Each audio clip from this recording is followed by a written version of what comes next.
Pierre Pierrot-Dubois se présenta au garage Moreau de Montlhéry, les chaussures percées et vêtu des mêmes habits depuis 3 jours.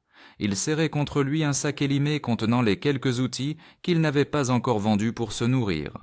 L'odeur d'huile de vidange et de métal chaud emplit ses narines, tel un parfum familier et regretté, tandis que les 4 mécaniciens, en combinaison bleue, l'observaient avec un mélange de compassion et d'irritation. À 60 ans, avec sa barbe en désordre et ses mains tremblantes, non pas sous l'effet de l'âge mais de la faim, il avait tout l'air d'un énième indigent venu quémander. Lorsqu'il prononça les mots qui allaient tout changer, les jeunes hommes éclatèrent de rire, le prenant pour un désespéré de plus tentant une mauvaise plaisanterie.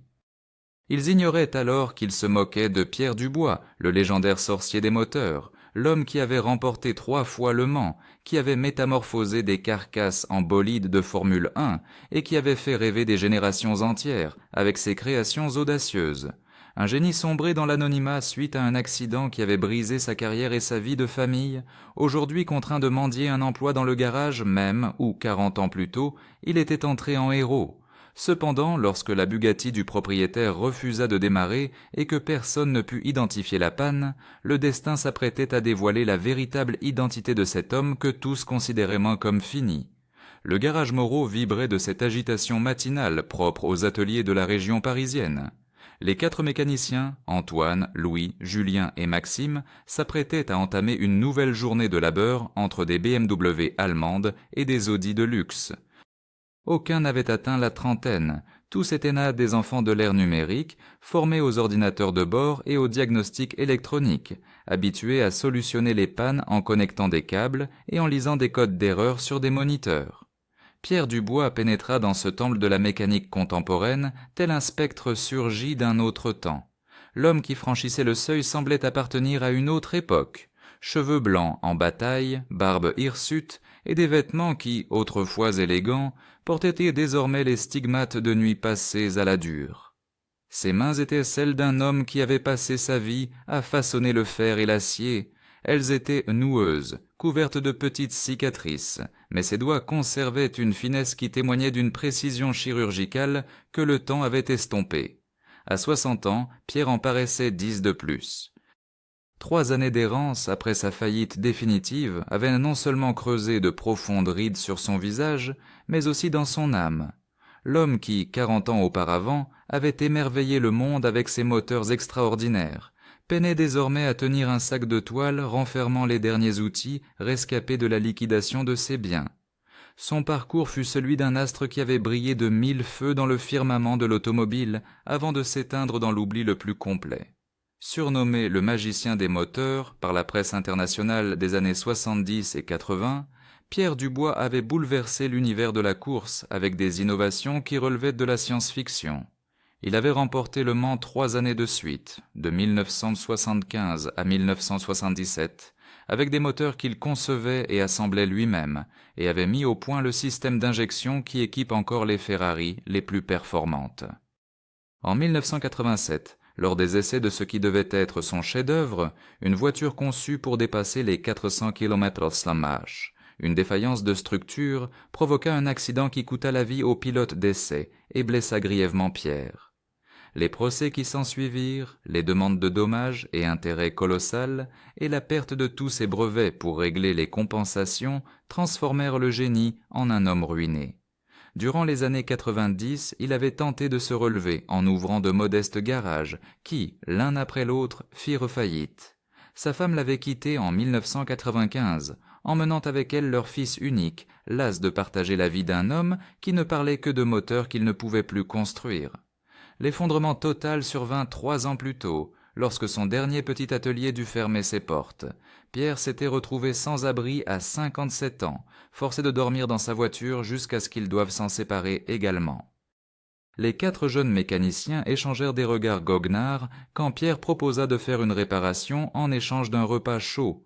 Antoine, le plus jeune d'entre eux, ne put retenir un petit rire face à ce qui lui semblait être un autre vagabond en quête de charité. C'est à cet instant précis que le destin décida d'abattre ses meilleures cartes. Du fond de l'atelier provint le son caractéristique d'un moteur V12 qui s'obstinait à ne pas démarrer, suivi d'une bordée de jurons. C'était Michel Moreau, le propriétaire, qui se débattait avec sa Bugatti Chiron de 2018, muette depuis 3 jours. Michel avait déjà tout tenté. Remplacement de la batterie, vérification du système d'allumage, contrôle des capteurs et même un diagnostic complet qui n'avait révélé aucune anomalie. La voiture à 300 000 € était devenue un très onéreux presse-papier. Les 4 mécaniciens se précipitèrent vers la Bugatti, tels des papillons de nuit, vers une flamme, chacun persuadé de pouvoir résoudre l'énigme. Mais après 2 heures de vaines tentatives, le bolide restait aussi silencieux qu'un mausolée de luxe. Pierre avait observé toute la scène à distance, posté près de l'entrée, avec cette patience infinie que seuls ceux qui ont traversé de lourdes épreuves peuvent posséder. Son regard suivait chaque geste des jeunes techniciens, et lentement, presque imperceptiblement, un sourire se dessina sur ses lèvres. Ce n'était pas un sourire moqueur, mais un sourire de compréhension. Quand Michel émergea de sous le capot, le visage empourpré de colère, Pierre prit son courage à 2 mains et s'approcha. Il demanda s'il pouvait jeter un œil à la voiture. Les 5 hommes le dévisagèrent comme s'il avait perdu la raison. Michel, à bout de nerfs, était sur le point de les conduire, lorsque Pierre ajouta une phrase qui glaça l'atmosphère. Il dit qu'il connaissait ce genre de panne, l'ayant déjà rencontré sur une voiture similaire à l'époque où il travaillait avec Ettore Bugatti en personne. Ce nom, prononcé avec un tel naturel, instaura un silence d'une autre nature dans l'atelier. Michel examina l'homme de plus près et remarqua pour la première fois ses mains. C'étaient, sans l'ombre d'un doute, des mains qui avaient passé leur vie à travailler sur des moteurs. Il décida de lui accorder 5 minutes. Pierre s'approcha de la Bugatti avec la déférence que l'on réserve aux chefs-d'œuvre. Ses mains se mirent à explorer le moteur avec des gestes assurés, non pas au hasard comme ceux des jeunes mécaniciens, mais guidés par un savoir profond qui semblait émaner d'une mémoire ancestrale. Il ne toucha ni aux ordinateurs, ni aux instruments de diagnostic. Il se contenta d'écouter, de palper, de sentir la machine avec tous ses sens. Au bout de 10 minutes d'un silence total, Pierre releva la tête et posa un diagnostic qui laissa tout le monde abasourdi. Le problème ne venait ni du système électrique, ni des capteurs, ni de l'ordinateur de bord. Il s'agissait d'une micro-fissure dans un petit conduit du système de ventilation du réservoir. Assez infime pour être invisible à l'œil nu, mais suffisante pour créer une dépression qui empêchait le carburant de circuler correctement. Lorsque Michel vérifia le diagnostic et constata qu'il était exact à 100%, l'univers du garage Moreau fut bouleversé à jamais. La réparation, entre les mains de Pierre, prit moins d'1 heure, mais ces 60 minutes suffirent à transformer radicalement l'ambiance du lieu. Michel suivait chacun de ses gestes avec une admiration grandissante, tandis que les 4 jeunes s'approchaient peu à peu, leur moquerie initiale laissant place à une curiosité de plus en plus vive. Pierre opérait dans un silence quasi monacal, avec des mouvements précis et économes qui témoignaient de décennies d'expérience. Il ne consultait aucun manuel, n'utilisait aucun outil de diagnostic électronique. Ses mains semblaient connaître chaque recoin de ce moteur V12 comme s'il l'avait lui-même conçu.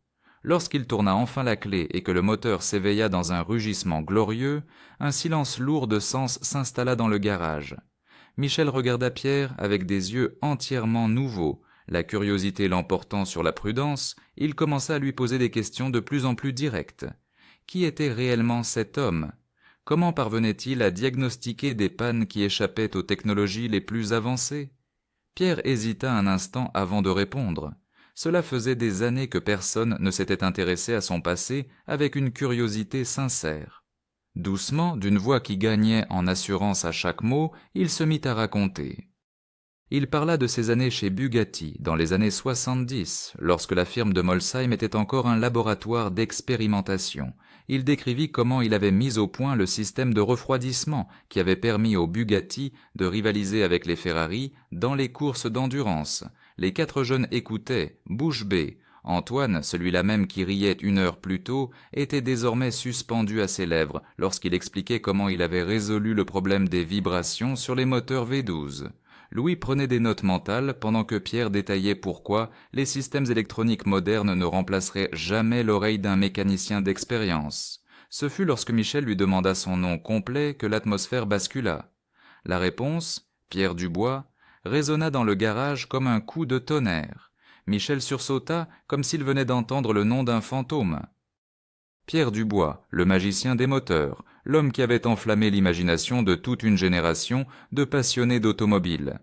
Michel se souvenait parfaitement de ce nom, car, enfant, il avait suivi à la télévision les victoires au Mans et lu dans les journaux les récits des incroyables records établis par les voitures conçues par Dubois. Ce qu'il ignorait, c'est que cette légende avait traversé un enfer qui l'avait réduit à cet état. L'accident de 1987, les procès, la faillite, l'abandon de sa famille, les dernières années passées dans la rue. La réaction de Michel fut instantanée. Il ne pouvait tolérer qu'une légende vivante continue de vivre dans la précarité. Il offrit à Pierre un poste au garage, un logement et un salaire décent. Mais plus important encore, il lui offrit la chance de redevenir celui qu'il était né pour être, un artiste transformant le métal froid en poésie mécanique. Les larmes aux yeux, Pierre accepta. Après 3 ans d'errance, il retrouvait non seulement un travail, mais aussi son identité perdue. Il était de nouveau Pierre Dubois, le magicien des moteurs. Les mois suivants virent le garage Moreau se muer en un lieu que personne n'aurait pu imaginer. Pierre n'était pas un simple mécanicien de plus. Il était devenu le maître que les 4 jeunes hommes cherchaient sans le savoir. Sa présence avait insufflé une nouvelle dimension au travail quotidien, transformant les réparations banales en leçons de mécanique qu'aucune école n'aurait pu dispenser. Antoine, Louis, Julien et Maxime avaient rapidement abandonné leur attitude de supériorité technologique. Désormais, ils suivaient Pierre comme des disciples assoiffés de savoir, découvrant l'existence d'un univers de sagesse mécanique que les ordinateurs ne pouvaient retranscrire. Ils apprenaient à écouter la voix des moteurs, à identifier les pannes à l'odeur de l'huile et à interpréter les vibrations qui racontaient à l'histoire de composants fatigués. Pierre avait retrouvé non seulement la dignité du travail, mais aussi le plaisir de transmettre son savoir. Chaque matin, il arrivait à l'atelier avec l'enthousiasme d'un jeune homme, prêt à affronter de nouveaux défis mécaniques et à partager des secrets qu'il avait gardés pendant des décennies. Michel avait aménagé pour lui un petit appartement au-dessus du garage, où Pierre commença lentement à reconstruire son existence. La renommée du garage se propagea d'abord dans le quartier, puis à travers tout Paris. Les clients ne venaient plus seulement pour des réparations courantes, mais dans l'espoir d'apercevoir à l'œuvre le légendaire Pierre Dubois. Tu apprécies cette histoire, mon ami? Laisse un petit pouce en l'air et abonne-toi à la chaîne. Maintenant, poursuivons la vidéo. Des propriétaires de voitures anciennes, des collectionneurs et même des pilotes professionnels commencèrent à faire le pèlerinage jusqu'à ce petit garage de banlieue. Le tournant décisif eut lieu lorsque Claude Martineau, possesseur d'une Ferrari 250 GTO de 1962, amena son véhicule historique pour un problème qu'aucun autre garage parisien n'avait su résoudre. La voiture, d'une valeur de 2 millions d'euros, souffrait d'une perte de puissance inexpliquée. 3 garages spécialisés avaient jugé le cas insoluble sans une reconstruction complète du moteur. Pierre releva le défi avec l'humilité de celui qui a appris à respecter chaque machine, quelle que soit sa valeur. Il passa une journée entière avec la Ferrari, non pas à démonter des pièces, mais simplement à écouter, toucher et sentir chaque partie du moteur. Les 4 jeunes l'observaient en silence, captivés par ce processus de diagnostic qui tenait plus de l'art que de la science. La solution fut aussi élégante qu'insoupçonnable. Pierre identifia une imperfection microscopique dans l'usinage d'un des carburateurs, un défaut qui, en 1962, était passé inaperçu, mais qui, 60 ans plus tard, provoquait une combustion imparfaite. Avec une lime fine et la précision d'un chirurgien, il corrigea l'imperfection en moins d'1 heure. Lorsque la Ferrari se remit à rugir de toute sa puissance originelle, Claude Martineau en resta bouche bée. Avant de repartir, il fit à Pierre une proposition qui allait tout changer. Serait-il prêt à travailler comme consultant pour son équipe de restauration de voitures de course anciennes? Cette offre ouvrit à Pierre les portes d'un monde qu'il croyait perdu à jamais. Il se mit à collaborer avec des collectionneurs privés, des maisons de vente aux enchères spécialisées et des équipes de restauration œuvrant sur des voitures de légende. Sa réputation se répandit rapidement dans le cercle international des passionnés, où le nom de Pierre Dubois était à nouveau prononcé avec déférence. Mais Pierre n'oublia jamais ses nouvelles racines. Il continua de travailler au garage Moreau, d'enseigner aux 4 jeunes et de réparer les voitures de tous les jours avec le même soin que celui qu'il accordait aux Ferrari millionnaires. Michel avait vu son chiffre d'affaires tripler, mais surtout, il avait vu naître une école où la mécanique redevenait un art transmis de maître à élève. L'hiver 2020 apporta dans la vie de Pierre une opportunité qui semblait tout droit sortie de ses rêves les plus fous. Alexandre Benedetti, directeur du musée de l'automobile de Mulhouse, se présenta au garage Moreau avec une proposition révolutionnaire. Le musée préparait une exposition sur les grands innovateurs de l'automobile française, et Pierre Dubois devait en être le protagoniste principal. La proposition allait bien au-delà d'une simple exposition d'artefacts. Benedetti voulait que Pierre reconstruise de A à Z l'une de ses créations mythiques, la Dubois D75, la voiture de course qui, en 1975, avait dominé Le Mans grâce à des solutions techniques avant-gardistes. Les plans originaux avaient été détruits dans l'incendie de 1988, mais Pierre conservait dans sa mémoire chaque détail de cette machine extraordinaire. Michel encouragea Pierre à accepter, conscient qu'il s'agissait d'une occasion unique. Le garage Moreau devint le quartier général du projet le plus ambitieux que Pierre ait jamais entrepris dans sa seconde vie. Les 4 jeunes mécaniciens furent transformés en une équipe de spécialistes sous la houlette du maître. Antoine se chargea de la carrosserie, apprenant les techniques de façonnage de l'aluminium des années 70. Louis devint un expert en suspension, étudiant les géométries que Pierre avait conçues pour optimiser la tenue de route. Julien se spécialisa dans l'adaptation de systèmes modernes aux spécifications d'origine. Maxime fut initié au mystère de la préparation moteur, découvrant comment transformer un bloc de métal en une œuvre d'art mécanique. Le projet nécessita 8 mois de travail acharné, durant lesquels Pierre prouva que le génie qu'il avait rendu célèbre était toujours intact. Cependant, son approche avait changé. Là où régnait autrefois la quête frénétique de la perfection absolue, dominait désormais une sagesse patiente qui rendait chaque décision plus mûrie et efficace. La reconstruction de la Dubois D75 devint un événement qui capta l'attention de tout le monde automobile. Des journalistes spécialisés, des ingénieurs de grands constructeurs et des pilotes de renom commencèrent à visiter le garage Moreau pour assister à la renaissance d'une légende. Pierre les accueillait tous avec la même humilité qui caractérisait sa nouvelle vie. Le moment le plus poignant fut lorsque Pierre, désormais âgé de 61 ans, se réinstalla au volant d'une voiture de course pour la première fois en 33 ans. L'essai de la D75 reconstruite eut lieu sur le circuit de Montlhéry, à quelques kilomètres du garage où il avait retrouvé sa voie. Quand la voiture s'élança sur la piste, avec le son reconnaissable de son moteur V8 préparé selon les spécifications d'origine, il sembla que le temps avait reculé de 40 ans. Pierre enchaîna 20 tours, testant les réactions de la machine, s'assurant que chaque composant fonctionnait comme il l'avait imaginé des décennies plus tôt. À la fin de l'essai, il sortit de l'habitacle, les larmes aux yeux. Ce n'étaient pas des larmes de nostalgie, mais de gratitude pour avoir pu refermer une boucle qui semblait destinée à rester inachevée.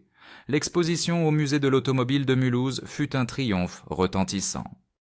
La Dubois D75 reconstruite devint l'attraction principale, mais Pierre surprit tout le monde par son humilité. Lors de l'inauguration, devant des centaines de personnalités du monde automobile, il dédia ce succès aux 4 jeunes mécaniciens du garage Moreau, leur attribuant le mérite d'avoir rendu possible la renaissance du projet. Antoine, Louis, Julien et Maxime, élégants dans leurs costumes sombres, se sentirent investis d'une nouvelle responsabilité. Ils n'étaient ni plus de simples mécaniciens, mais les gardiens d'une tradition que Pierre leur transmettait. Ce soir-là, ils comprirent que le véritable héritage du maître ne résidait ni dans les brevets ni dans les trophées, mais dans le savoir qui passait entre leurs mains. Dans les mois qui suivirent, les 4 élèves devinrent à leur tour des maîtres. Antoine ouvrit un second garage, spécialisé dans les voitures de collection. Louis devint consultant pour plusieurs écuries de Formule 1 sur les questions de suspension. Julien fonda une start-up développant des unités de contrôle électronique pour voitures anciennes. Maxime devint le préparateur de moteurs le plus réputé d'Europe pour les voitures de course historiques. Mais tous continuèrent de considérer le garage Moreau comme leur foyer spirituel, où chaque mercredi soir, ils se retrouvaient pour la leçon du maître. Pierre, assis sur une vieille chaise au milieu des voitures en réparation, racontait des histoires, expliquait des techniques et partageait cette philosophie de la mécanique qui transcendait le simple aspect technique. Sa renommée internationale valut à Pierre des propositions de travail du monde entier. Des constructeurs prestigieux, des collectionneurs milliardaires et des musées internationaux tentèrent de s'attacher ses services avec des offres économiques se chiffrant en millions. Mais Pierre déclinait systématiquement, expliquant qu'il avait trouvé son équilibre dans ce garage parisien, où chaque jour il pouvait encore apprendre quelque chose de nouveau. L'événement qui scella définitivement le retour de Pierre Dubois fut l'invitation au Mans en 2023, 50 ans après sa première victoire. Les organisateurs de la légendaire course d'endurance souhaitaient lui rendre hommage, en lui confiant l'honneur d'agiter le drapeau à damier à l'arrivée. Lorsque Pierre, vêtu d'une combinaison de travail du garage Moreau, monta sur le podium, l'ensemble du circuit explosa dans une ovation qui dura 10 minutes. Le moment le plus émouvant fut lorsque ses 4 élèves le rejoignirent sur le podium, officiellement reconnu comme l'héritage vivant de Pierre Dubois. C'était la première fois dans l'histoire du Mans qu'un mécanicien était ainsi honoré avec ses disciples, en reconnaissance du fait que la véritable valeur de l'automobile réside dans la transmission du savoir. Ce soir-là, Pierre reçut un appel qui le toucha plus que toutes les distinctions officielles. C'était son fils, Alexandre, désormais quadragénaire et ingénieur aéronautique à Monaco, qui avait suivi la cérémonie à la télévision. Père et fils ne s'étaient pas parlé depuis 20 ans, mais voir Pierre redevenu une figure respectée avait poussé Alexandre à surmonter les rancœurs du passé.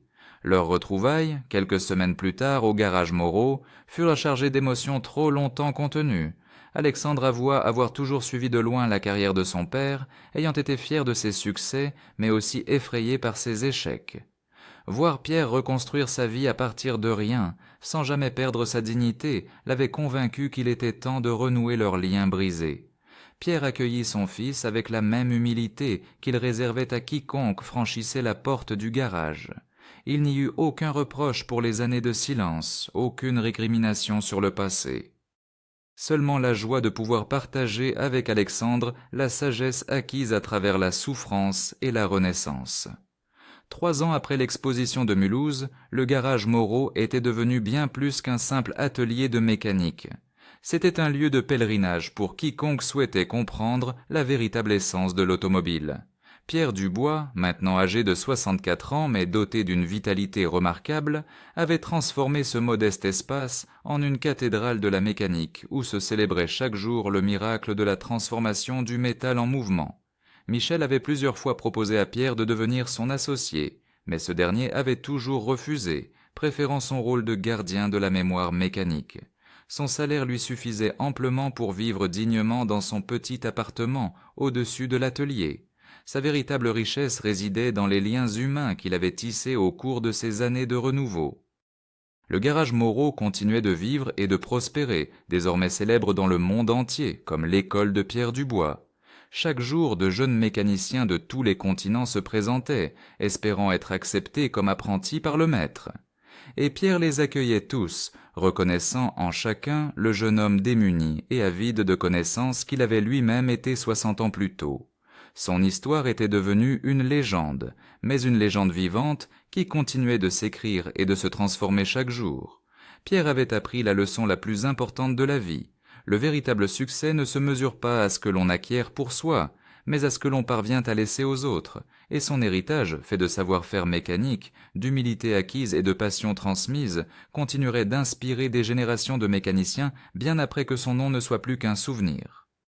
L'homme qui avait demandé à réparer des voitures en échange d'un repas était devenu immortel de la plus belle des manières, à travers les mains et les cœurs de ceux qu'il avait su toucher par son humanité retrouvée.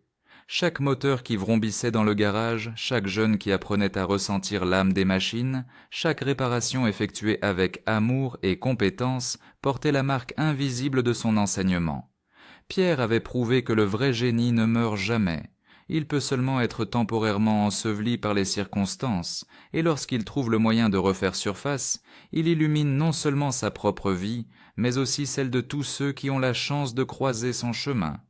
La légende du magicien des moteurs se poursuivait, écrite chaque jour avec de l'huile et de la sueur, de la passion et de l'humilité, dans un petit garage de banlieue où les rêves reprenaient forme entre les mains expertes de celui qui savait transformer le fer en poésie. 1. Aime si tu penses que le talent n'a ni âge ni statut social. Commente pour dire quel moment de l'histoire de Pierre t'a le plus touché. Partage pour inspirer ceux qui croient qu'il est trop tard pour tout recommencer. Abonne-toi pour découvrir d'autres histoires de rédemption et de seconde chance qui changent la vie. Parfois, celui qui demande l'aumône dissimule un génie incompris. Parfois, les mains les plus habiles appartiennent à celui qui a connu le fond du gouffre. Et parfois, il suffit de croire en quelqu'un pour ranimer une légende oubliée. Car la véritable valeur d'une personne ne se mesure pas à son point de départ, mais à ce qu'elle devient lorsque quelqu'un lui offre une seconde chance.